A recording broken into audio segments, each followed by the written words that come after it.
Here we are. somewhat like an upside-down pyramid. This massive arch gravity structure contains 3,250,000 cubic yards of concrete.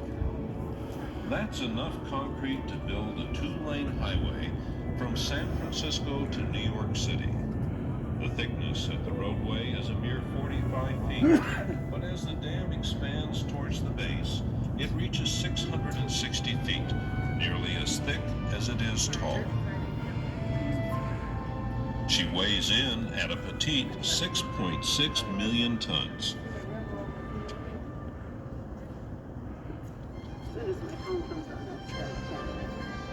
Behind the dam, you can see Lake Mead, the largest man-made reservoir in the United States.